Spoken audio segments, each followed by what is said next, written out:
বোলপুর লাল মাটির দেশ। এই বোলপুরের সঙ্গে ওতপ্রোতভাবে জড়িয়ে রয়েছে যে দুটি জিনিসের নাম, সেগুলো হলো বিশ্বভারতী, কবিগুরু রবীন্দ্রনাথের তৈরি করে যাওয়া শান্তিনিকেতনে ভারতবর্ষের যে কোনো প্রান্ত থেকে ছেলেমেয়েরা এসে পড়াশোনা করে। আরেকটা হলো বিশ্বভারতীর কাছেই সোনাঝুরি হাট, যেটা হচ্ছে হাটটা দিনের বেলার হাট। এই হাট যতক্ষণ সূর্যের আলো থাকে ততক্ষণ পর্যন্তই হয়।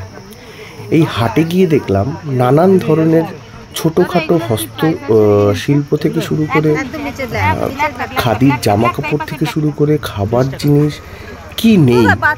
ওইটুকুনি একটা জায়গার মধ্যে বিভিন্ন রং বেরঙের ছাতা সাজিয়ে সেখানে তারা বসে রয়েছে, তাদের পোশাক সাজিয়ে এত সুন্দর লাগলো। অনেক লোকের সমাগম ওখানে সবসময় দেখতে পাওয়া যায় এবং সেখানে সবসময় কেনা বেচা চলছে। তার প্রত্যেকটি ছোট ছোট দোকানের সামনে একজন বা দুজন বা তিনজন করে ক্রেতা। এটা দেখে খুব ভালো লাগলো। এবং সবথেকে বড় জিনিস হলো এই সব মানুষগুলোর আন্তরিকতা বলতে আমি বোঝাবো, চারজনের একটি সাঁওতাল নর্তকীর দল আমরা দেখতে পেয়েছিলাম সেখানে, যেখানে ওনারা অনেকক্ষণ ধরে সবাইকে অনুরোধ করছিলেন যে একটু আসুন, আপনারা আমাদের সঙ্গে পায়ে পা মেলান। সাধারণ সাঁওতালি গানের সঙ্গে লোকগীতির সঙ্গে একটু পা মেলানো। এবং সবথেকে বড় জিনিস হলো তারা সেই গানটা নিজেরা গাইছে। সেই ভিডিওটা এখানে অবশ্যই পোস্ট করব, বলবেন কেমন লাগলো।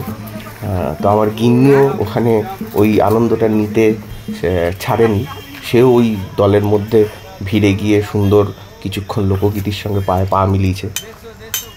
এই জায়গাটা দেখলে খুব ভালো লাগে যে মাটির কাছের লোকজন, মাটির গন্ধ, তাদের লোকগীতি, লোকশিল্প চর্চা, এই জিনিসগুলোর মন কাড়ার মতো এবং সত্যি আমাদের মন কেড়েছে।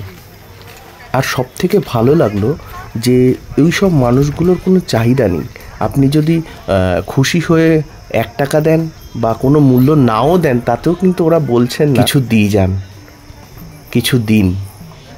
আপনারা দেখুন, ভিডিওটা দেখে কেমন লাগলো অবশ্যই জানাবেন এবং পেজটাকে অবশ্যই ফলো করে রাখবেন, যাতে আরও এরকম ছোট ছোট ভিডিও বা আরও ছোট ছোট রিল বা আরও ভালো ভালো ছোট ছোট স্টোরি আমরা দিলে আপনারা দেখতে পান এবং আপনাদের মহামূল্যবান মন্তব্য কমেন্ট সেকশনের মধ্যে আমাদেরকে জানাবেন।